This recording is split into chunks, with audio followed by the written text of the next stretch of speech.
ಭಕ್ತ ಸಾಗರಕ್ಕೆ ಸಾಕ್ಷಿಯಾದ ಕೊಪ್ಪಳದ ಐತಿಹಾಸಿಕ ಶ್ರೀ ಗವಿಸಿದ್ದೇಶ್ವರ ಜಾತ್ರಾ ಮಹೋತ್ಸವ. ಕೊಪ್ಪಳದ ಜನತೆಗೆ ಪ್ರತಿ ವರ್ಷದಂತೆ ಹೊಸ ವರ್ಷದ ಹೊಸ್ತಿಲ ದಾಟಿ ಬರುವ ಮೊದಲ ಸಡಗರವೇ ಶ್ರೀ ಗವಿಸಿದ್ದೇಶ್ವರ ಜಾತ್ರಾ ಮಹೋತ್ಸವ. ಇದು ಕೇವಲ ಮಠದ ಜಾತ್ರೆ ಎನಿಸದೆ ಸಮಾಜಮುಖಿಯ ಯಾತ್ರೆ ಎಂದೇ ಪ್ರಸಿದ್ಧಿ.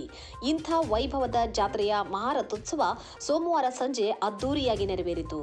ನಸುಕಿನ ಜಾವ 2 ಗಂಟೆಯಿಂದಲೇ ಗವಿಮಠಕ್ಕೆ ಭಕ್ತರ ದಂಡು ಹರಿದು ಬರಲಾರಂಭಿಸಿತು.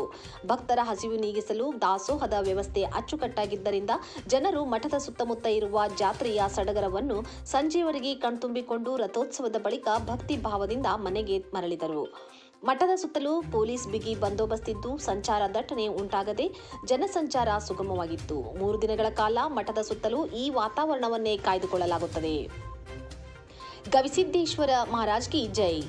ಸಂಜೆಯಾಗುತ್ತಿದ್ದಂತೆ ಗವಿಮಠದ ಆವರಣದಲ್ಲಿ ಕಾಲಿಡಲು ಆಗದಷ್ಟು ಜನಸಂದಣಿ ಜಮಾವಣೆಗೊಂಡಿತು. ಸುಮಾರು 5 ಲಕ್ಷ ಜನರು ರಥೋತ್ಸವದ ವೇಳೆ ಸೇರಿದ್ದರು. ಸಂಸ್ಥಾನ ಶ್ರೀ ಗವಿಮಠದ ಅಭಿನವ ಶ್ರೀ ಗವಿಸಿದ್ದೇಶ್ವರ ಮಹಾಸ್ವಾಮಿಗಳು ರಥಕ್ಕೆ ಪೂಜೆ ಸಲ್ಲಿಸಿದ ಬಳಿಕ ತೇರನ್ನೆಳೆಯಲಾಯಿತು.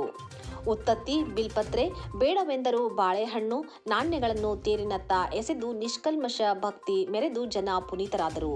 ಸುಮಾರು 1 ಕಿಲೋಮೀಟರ್ ದೂರದವರೆಗೆ ಸಾಗಿದ ತೇರಿಗೆ ನಿಂತಲ್ಲೇ ಕೈ ಮುಗಿದ ಜನರು ಗವಿಸಿದ್ದೇಶ್ವರ ಮಹಾರಾಜ್ಗೆ ಜೈ ಎನ್ನುತ್ತಾ ಜೈಕಾರ ಸಮರ್ಪಿಸಿದರು.